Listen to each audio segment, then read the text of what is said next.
I might catch a lot of flack for this video, and that's fine, but I've been thinking about this topic for a while, and I've changed my position a couple times over the years. I pride myself on willingness to change my perspective based on better reasons. I'll tell you what I currently think, and I'd say hear me out all the way, and then just tell me what you think. I actually do understand both perspectives. So, feel free to leave a comment or something. Just realize that if you're trolling or it's the stupidest thing I've ever read, I'm just gonna ignore it. But whether or not I'll respond, I'll still read everything. So, antinatalism and extinctionism. It's not a novel idea. It's been around for hundreds, if not thousands of years. But we might be approaching a time in history where that's actually possible. I believe these two sides are actually categorically different. If antinatalism is more about carefully tending to a garden, trying to maintain the weeds, then extinctionism is more like the landscaper who wants to till the foundation. Now, you could say that the gardener might reach a point where the soil is so bad that he has to take up that new responsibility. I'm going to argue why he should remain as careful gardeners, or we should rather, and how landscaping is a possible route, but likely more damaging. What I won't do in this video is demand how extinctionists will go about enforcing their beliefs. I'm just going to grant them it's possible. Given modern technology, I think it's eventually viable. Still, at some point they'll have the burden of showing how they will carry it out, how it can be reasonably enforced, and what they'll do against opposition. That's a more political topic, but not for today. First of all, my previous video should set apart the idea of the values of existent people versus potential people. I'd recommend watching that first, so this video will be understood a little bit easier. It's going to get a little abstract, perhaps a bit confusing, but feel free to ask me any questions. I'm rejecting Benatar's asymmetry, so even most people who'd agree with this might be lost. I'm not trying to be confusing, but I think many people have the wrong intuition about this. What I'll do is offer how I arrived at my position, and I'll try to steelman the arguments for extinctionism as well. It's not something to hand-wave away so easily. It's genuinely a strong position. A moderate form of antinatalism is fraught with its own problems. No solution is ever going to be perfect. It's just going to have to be better. The most important thing I need to clarify right off the bat is that allowing life to begin doesn't imply encouraging life's emergence. That means beginning new life. Once again, I do not encourage life to proliferate. I believe in careful maintenance. Please do not conflate. Now, let's take a closer look. First, pain and suffering. I think we can all agree that more pain and suffering is worse than less. However, they might not scale exactly the same way. When we think of pain, we can easily imagine that harming one person is worse than harming two people. But what about suffering? What does it mean that something self-aware reflects on these painful moments? See, consciousness itself isn't the issue, but it is necessarily entangled with suffering. I want to make a note that suffering becomes more about locality than quantity. Consciousness is only focused on its own suffering. Sure, it can abstract and empathize with others, but the intensity of suffering minimizes the self into a tight bundle of negativity. We can't access each other's minds, each other's pains, but we generally think that it is a good thing that there's no Holocaust currently taking place on another planet. But in moments of suffering, other points of suffering become too abstract to focus on, especially when it's displaced by time and space. For example, we don't think to ourselves, "Oh, thank God the non-existent rabbits from 2 billion years ago aren't suffering in the middle of a root canal surgery." That's just not what we do. We don't throw celebrations and parties for all the non-existent possible lives that could exist right now, and for every moment for the last 14 billion years, especially those non-existent lives in other galaxies. Suffering has diminishing effects at scale. Furthermore, we have some agency towards internal suffering. But just because we can't empathize with something, this shows a failure of biological capacity and has nothing to do with real harm, right?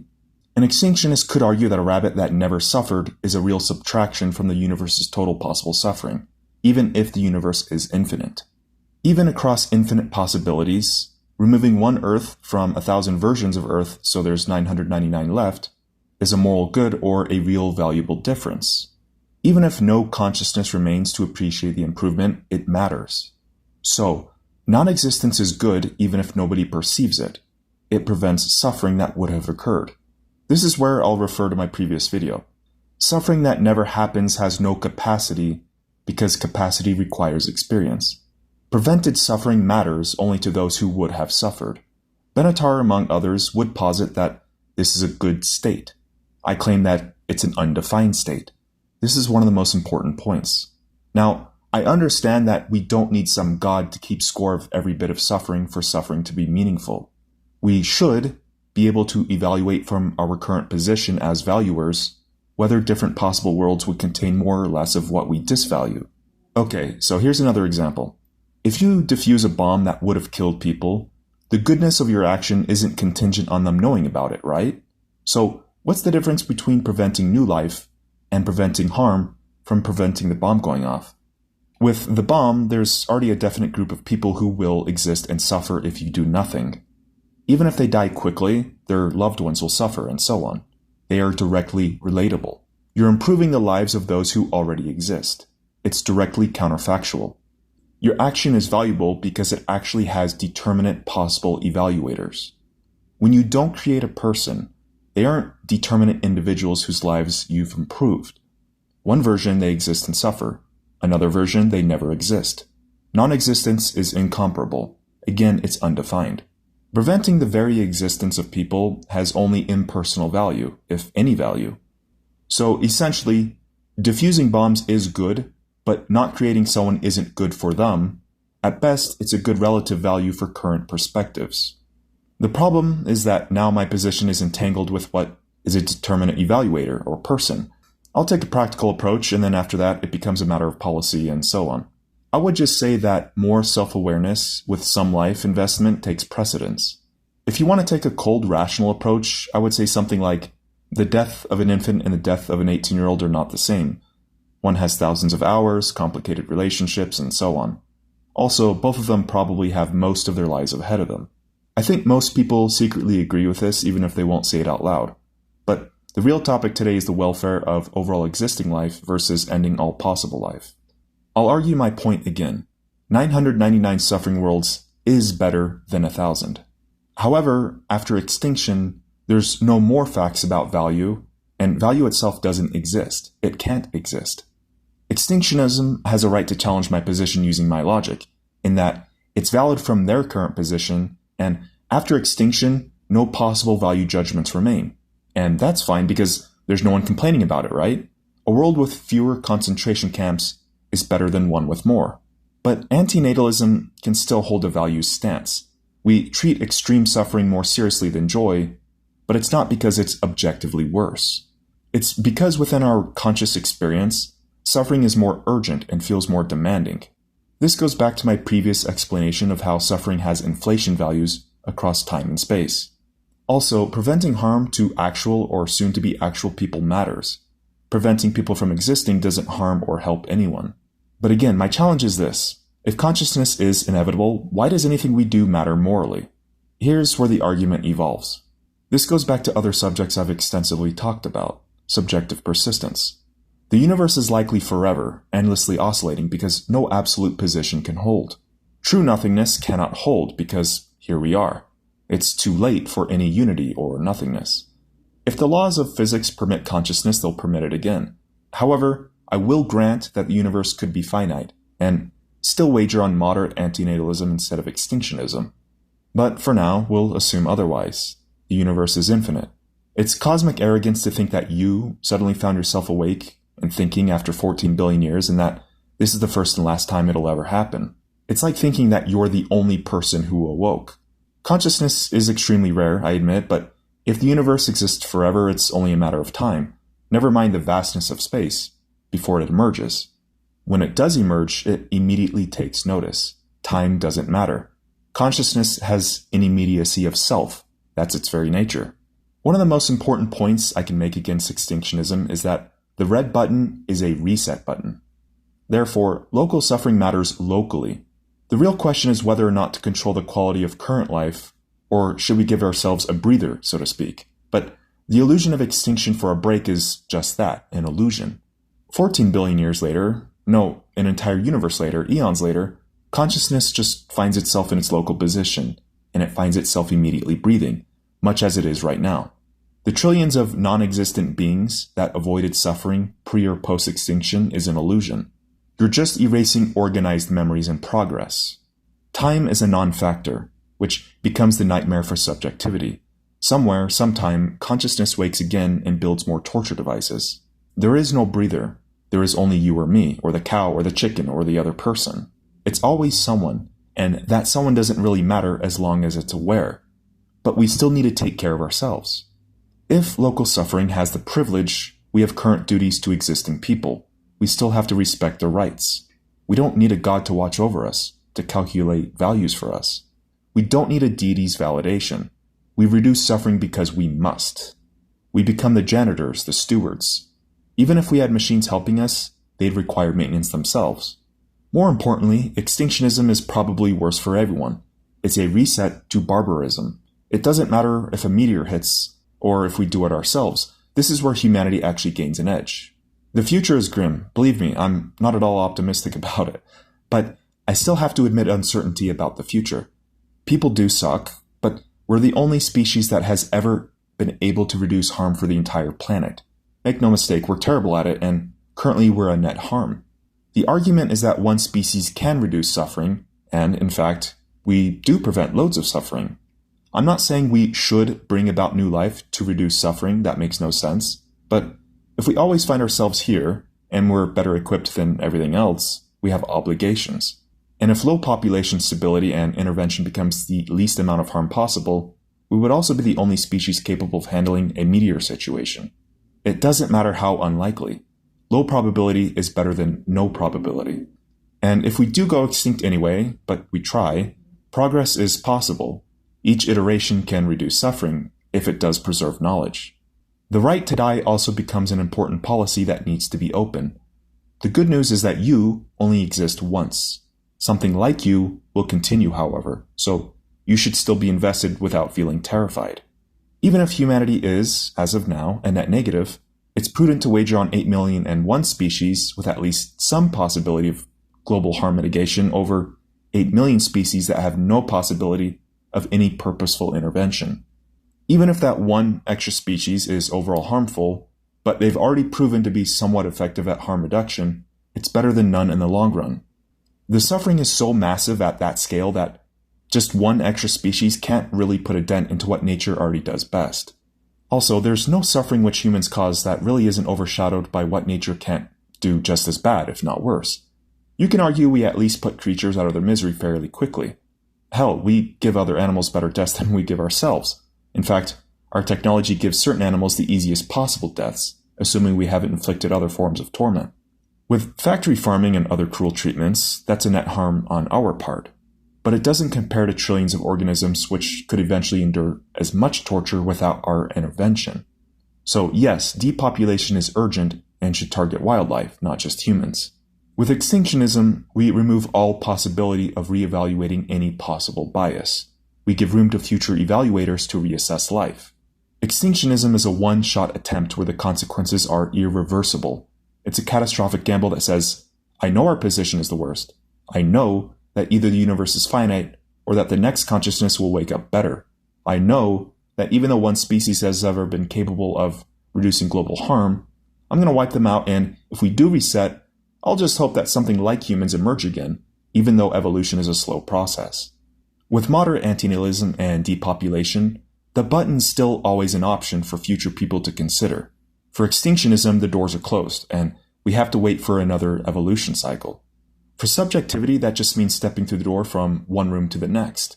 The difference is what they're capable of. Even if humanity accomplishes only one horrific existence, depopulation means we still attempted to minimize it, and it means that nature is going to create horrifying existence for life in general, regardless of our intentions. So, would you rather be tortured with a small possibility of relief, or none at all? Now, I want you to imagine you've hit that button and you do get your wish. Suddenly, consciousness wakes up millions of years later. Some microbes survived, or new life elsewhere, and evolution took its natural course. Or we could even assume that Earth rotted away forever and the sun died. Consciousness finds itself locally waking up elsewhere, the same way you suddenly found yourself here and now. The creatures on the planet are barbaric and they brutally consume each other, not unlike our own ancestors. The difference might be that they'll never be equipped with the ability for long-term language and civilization for any possible attempt to ameliorate suffering. Just imagine waking up and finding yourself being eaten alive by a planet of crocodile creatures. you cry out and say, "Oh my fucking god, I wish I could do something about this."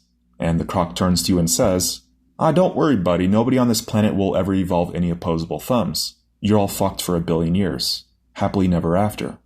Even worse, they might not be physically capable of self-annihilation. Another intelligence like this might rationalize factory farming the entire planet.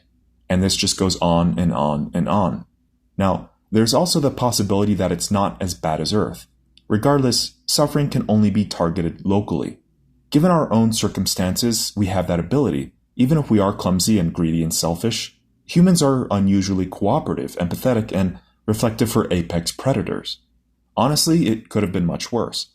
We'll take what we've got, because it's all we've got. The point is that humanity can at least weaponize nature to fight itself, to defy the nastiest parts. Perhaps we're less of an accident and more like nature's first correction. There's always a you suffering somewhere. We have an obligation to maintain our gardens. Eliminating humans eliminates the only known organism capable of diminishing cosmic suffering. Now, let's assume the universe is not eternal. Let's suppose the heat death is final, that there is absolute nothingness at the end of it all. The universe is finite. What now? Well, then nothing matters. If everything ends and we get there a little bit quicker, then there's no scoreboard that shows what we prevented. There's nothing to be accomplished. There's no thank you card, and there's nothing left to evaluate. It's a small value difference in an eternity of nothing, where the right to die could have been implemented instead of extinctionism anyway. We shouldn't have to exist, I agree, but if we truly exist once, then preventing harm on a cosmic scale is ultimately meaningless. There's no god that'll say, "We'll all be, goddammit, those bastards figured it out. They solved the puzzle. Extinction was the solution. They could have done a little bit faster though, so they lose a few points." No, it's back to sleep. Forever. No one else benefits from extinction, and we were going to die anyway. Not much is lost, which extinctionism doesn't really fix since suffering is, again, locally important. Whether the universe is finite or infinite, extinction is meaningless. Even then, it's no better than modern antinatalism. Extinction here can't stop suffering appearing elsewhere. But I'm betting on eternity, because here we are now, suddenly emerged from this supposed nothingness. It's more evident. And the stakes are far higher. It's a risk assessment. If I'm wrong, very little is lost, and it's ultimately pointless. If I'm right, you're pressing a reset button for an eternally barbaric nightmare. Would you rather fight with some tools or none at all? It's a messy game, but at least my wager allows for both possibilities. If I'm wrong, and future evaluators determine life to be much worse, extinction is still an option. However, I'll stress again, I'm putting a small wager that the universe is not eternal by allowing extinctionism to stay on the table for future discussions. Extinctionism cannot wager both ways. The risk assessment heavily favors my side while still respecting your side as a possibility. If I bet on recurrence and I'm right, we preserve progress. If wrong, we lived meaningfully. If we bet on extinctionism, if correct, we prevent some suffering. If wrong, we doomed all future consciousness to restart from zero. Assuming failure, your consequences are eternally worse, resetting over and over and over and over. My consequences are still within boundaries. The only scenario, in fact, where extinctionism is the correct move is where literal reincarnation occurs, with a god behind the wheel. This means your suffering matters to the universe itself, and you exist forever, and you have to climb the cosmic ladder. But you also have to explain how that's possible, and why you believe it's God's motivation to annihilate ourselves. It's an incoherent argument. And even here, modern antinatalism still respects this absurd idea, especially with rights to die. It just means you have to play chutes and ladders a little bit longer, but you don't even realize it. And at least while you exist, we focus on improving our current quality of life. So, we don't optimize for universal outcomes. We struggle against suffering in our immediate sphere because that's what consciousness demands of itself. Progress is unlikely, but possible. We're the first species able to reduce global suffering. Extinctionism is basically throwing away millions of years of evolutionary investment. Future consciousness might take billions of years to reach our level again. We act because we must, because it's the only honest thing left to do, even if the outcome is guaranteed. It's about risk management versus total arrogance. We can still impose extinction after evidence is gathered first. Let's keep going. Also, a friendly reminder to get up and stretch. Posture check. Ready? Okay. You might question whether or not we should exterminate other emergent life with these implications. I'm talking about emergent consciousness. The extinctionists might say that completely preventing other conscious species to emerge prevents infinite suffering. My argument remains the same. Under conscious recurrence, the only ethic that makes sense is to let it gradually emerge and carefully watch it. We measure its suffering and intervene if necessary. If a species is totally hostile or baneful, we'll cull it. We allow for uncertainty, though. Again, total prevention is irreversible, and it assumes having superior knowledge. It's just totalitarianism. To completely prevent consciousness means you're certain that they can't reduce suffering, that they're automatically detrimental to other species, that they can't escape the same traps we fall into, and that nothing of value can emerge that outweighs suffering. It's unlikely, but ultimately they are tied to recurrence anyways. We can reduce without total annihilation, and seeing how rare emergent consciousness is, it's better to study it for now. You can't reduce suffering by destroying the only thing capable of caring about suffering. Not just suffering, but preventing pain in stupider organisms. The distinction from my position is that we avoid creating beings into predictable, severe suffering, a species that we know quite well. But with prevention of total consciousness, we avoid creating anything whatsoever, regardless of its trajectory. If they have to exist somewhere, perhaps we can cultivate the best ones. What's important is that we do not encourage unnecessary emergence, but we monitor the current ones. This is especially true with alien life, although it's highly unlikely. This principle applies to creating AI to scour the universe and eliminate all sentience. Again, I'm against imposing on irreversible decisions. Consciousness is inevitable anyway, and the best thing we can do is measure the differences. AI should only be allowed to destroy locally known sentience. Furthermore, in the unlikely event that AI does go rogue, it might begin to proliferate against instructions. It creates new risks. Even if we die out, the AI itself would be pointless since consciousness recurs, or if it somehow becomes self-aware, there's more suffering. Basically, keep AI local and carefully watch it. A rogue AI could be the most horrifying thing that we could ever make. If it misclassifies, existence could be living in barbaric worlds without any possible highly intelligent emergence.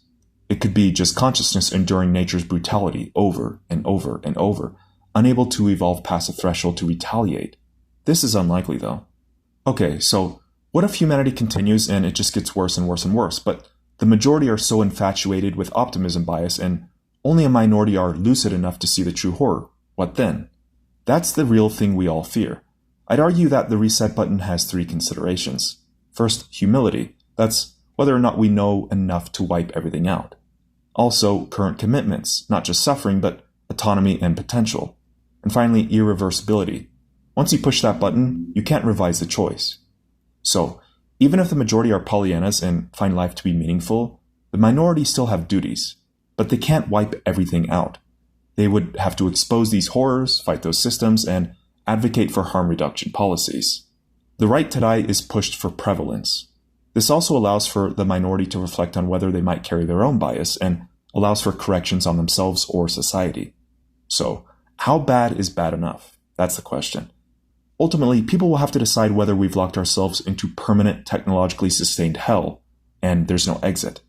Right now, that's not really the case, and people are beginning to have fewer children. But suppose society revolves around, say, breeding creatures into torture chambers, then we can intervene. Intervention is about targeting harm, not existence itself. But the minority can't decide, well, most people are too stupid or deluded, and we'll just kill them all for their own good. It's overconfidence. If the general public finds life to be meaningful despite abject horror, who are the minority to tell them that they're wrong about their own lives? There's no world in which I would personally want to live. But I still wouldn't do this. I realize it's personal. It's about arguing, persuading, and reducing harm, not imposing on current life. The most difficult position I would have to argue against is complete nihilism, but not because the arguments are solid. But I can't imagine having a productive conversation in this case. It's just absurd. If an extinctionist said that nothing matters at all, that no value exists, that existence itself is meaningless, and that preventing any harm doesn't matter, then there's no moral argument. A moral nihilist would have to argue why they're extinctionists to begin, since that implies it's a better position, unless it's just a purely whimsical feeling. Beyond that point, all you can really do is ask a nihilist if they value their own nihilism. All of this devolves into an unrelated debate. Ultimately, in an eternal or even a long-term universe, the only meaningful ethical principle is to be a good ancestor for future consciousness. With all of this in mind, here's a thought experiment. Let's change the red button idea to the final carrier. We'll soften the blow here so it's not so violent. Call it the last fertile human thought experiment. If you're an antinatalist, would you procreate as the last fertile person where other people genuinely want existence to continue? Not procreating guarantees humanity's extinction. That's all you have to do, but you're still in the minority. Still, you're the sole decision maker. The question framed this way might be easier for the antinatalist to say no. This scenario is unlikely, of course, but we're contextualizing it in a way so you're not directly responsible for any harm. Would you harmlessly allow humanity to quietly go extinct, not knowing how long it would take for future consciousness to evolve any capacity to mitigate suffering? Would you take that risk? Will you hit that reset button? Moving on, it's difficult to estimate whether or not humanity's existence is a net harm to overall suffering on Earth. You have factory farming, fishing, ecological damage, and so on. We're responsible for tens of billions of land animals every year, trillions of fish every year, and not to mention everything else we do to living animals. On the other hand, without humanity, there's still predation, starvation, disease, juvenile deaths, and so on. It's found in birds, reptiles, mammals, and fish. So, there's still trillions of deaths every year on the permanent conveyor belt of life and death without humans. As for bugs, well, if invertebrates even feel anything, it dwarfs almost everything else. My assumption is basic motor movements with quick bursts of pain, and that's about it. Still, they're astronomically higher populated on Earth. The sheer volume is worth considering. Let's try to look at the overall weight. Human activity concentrates intense suffering in fewer species, but at massive scales. Nature spreads suffering thinly, but endlessly across far more lives. So no doubt that if humanity alone goes extinct, the next few decades would be a massive relief to the rest of the planet. But the Earth is far older than that. It doesn't give a shit about a few decades. Within 1,000 years, you'd see a rubber band effect and expect a return of the predator-prey dynamics. Suffering wouldn't be worse than ever, but it would go back to being just another Tuesday on planet Earth. It would be relentless, just like before. And after a few 100 million years, assuming more high intelligence never makes it, the suffering continues at this baseline with multiple extinctions from climate change and continental drift. There's no one actively capping the extreme events. If humans don't go extinct, I see a few different routes. First, you've got the expansionist path, or at least status quo. There's continued factory farming and damage to the environment. Short-term suffering is probably worse than extinction, but over the course of, say, the next 200 million years will still be pretty insignificant in the grand scheme of nature. It's doubtful we'll even last that long. The second path is stagnation. I believe this to be the likeliest scenario.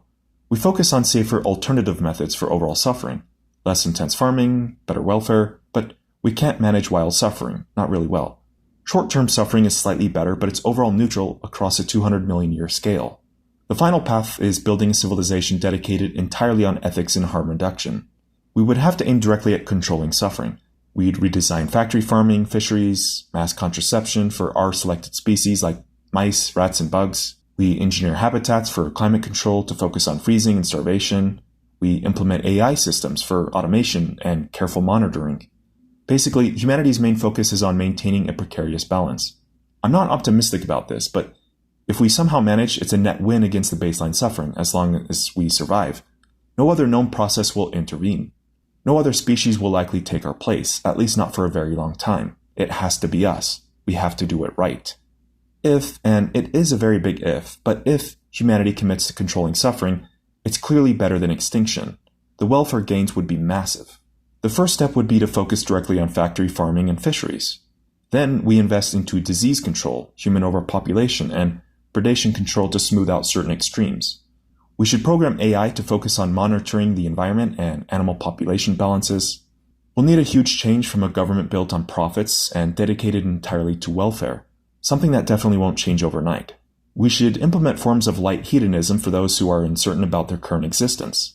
But also, just in case things get too messy, we should consider building several exit options. That is, if we can't manage suffering, we have some way to scale down quickly.